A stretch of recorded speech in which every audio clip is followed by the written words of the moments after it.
In the physical world, the most important aspect is geometric perfection. The planets are going around the sun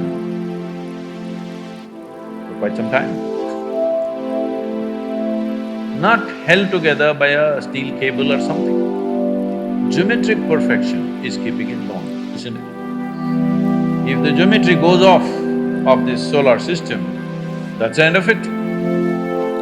It'll all fly into oblivion. So geometry is very important. In the yogic sciences, the entire yogic sciences on the physical level is just about aligning your geometry, your individual geometry, to the cosmic geometry so that at some point there is no difference between you and the cosmos. You experience everything as yourself simply because you have attained to a certain level of geometric perfection. It's not just in the body, in your physiological structure, yes, but in your chemical structure, in your energy structure, you get your geometry aligned with the larger geometry so that you and that larger phenomena feels just the same because they're properly aligned. A machine, let's say an engine, let's say a car engine, if we say it is well engineered, essentially we are saying it's geometrically perfect.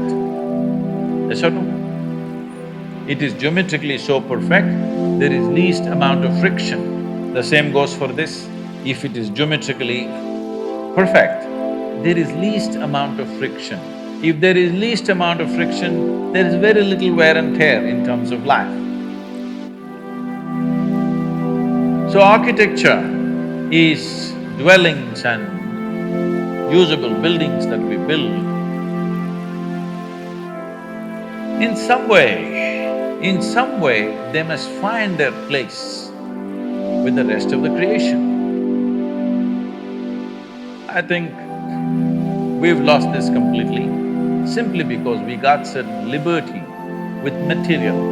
Once steel and concrete came, we thought we can build like this, we can build like this, we can build like this, whichever way we want because of the strength of the material. Doing things with just sheer force is all right sometimes for utility.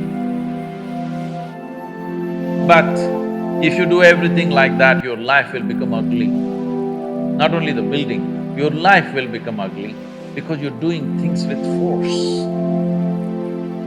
Life is beautiful when we can do things with minimum force and maximum impact. Yes or no? Anything that we do it with minimum force but with maximum impact, then life feels aesthetic and beautiful. If you exert maximum force for minimum impact, that's a crude way to live. So our architecture has taken to this mode simply because we found material where the strength of the material is such, we can do absurd shapes and still make them stand. Something which has no right to stand up geometrically is standing up simply because of the strength of the material. If we withdraw from that excitement of finding new material to more sensible geometry in the world, well, you will see world will feel much better. People will be much healthier physically and mentally if they live in such buildings. There'll be many other benefits. Above all, you will cause minimum disturbance to everything around you.